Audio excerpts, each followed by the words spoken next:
নির্বাচন ও রাজনীতি। মমতা বন্দ্যোপাধ্যায়ের বড় সিদ্ধান্ত, বিধানসভা নির্বাচনের আগে প্রশাসনিক তৎপরতা বাড়াতে মুখ্যমন্ত্রী মমতা বন্দ্যোপাধ্যায় একসাথে ২৩টি পদ থেকে ইস্তফা দিয়েছেন। নবান্ন থেকে এই বিষয়ে কড়া নির্দেশিকা জারি করা হয়েছে। বিজেপি সভাপতির বঙ্গ সফর। বিজেপির সর্বভারতীয় সভাপতি নীতিন নবীন বর্তমানে দুদিনের বাংলা সফরে রয়েছেন। আজ তিনি হাওড়া ও হুগলি জোনের নেতাদের নিয়ে বৈঠকে বসবেন এবং আইটি সেলের কাজ পর্যালোচনা করবেন। তৃণমূলের অভিযোগ, নির্বাচন কমিশনের ওয়েবসাইট ও অ্যাপে কারিগরি ত্রুটির কারণে অনেক ভোটারের নাম বিবেচনাধীন বা আন্ডার কনসিডারেশন দেখাচ্ছে। এই নিয়ে সরব হয়েছে তৃণমূল কংগ্রেস। এছাড়া মালদহের পুলিশ পর্যবেক্ষক নিয়ে বিজেপি যোগের অভিযোগ তুলেছেন তারা। দলবদল, নির্বাচনের মুখে রাজনৈতিক সমীকরণ বদলাচ্ছে।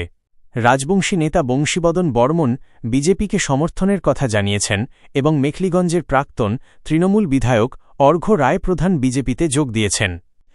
প্রশাসন ও জনজীবন। রান্নার গ্যাসের নিয়ম বদল।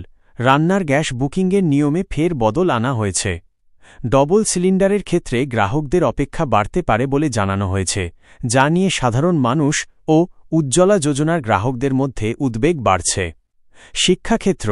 Paschimbanga joint entrance board WBJEEB আজ থেকে এএনএম ও জিএনএম 2026 পরীক্ষার জন্য অনলাইন আবেদন প্রক্রিয়া শুরু করছে।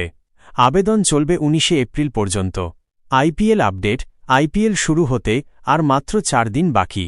কলকাতা নাইট রাইডার্স KKR তাদের সহ অধিনায়ক নির্বাচন করেছে এবং KKRের প্রাক্তন এক ক্রিকেটার চেন্নাই সুপার কিংস দলে যোগ দিয়েছেন।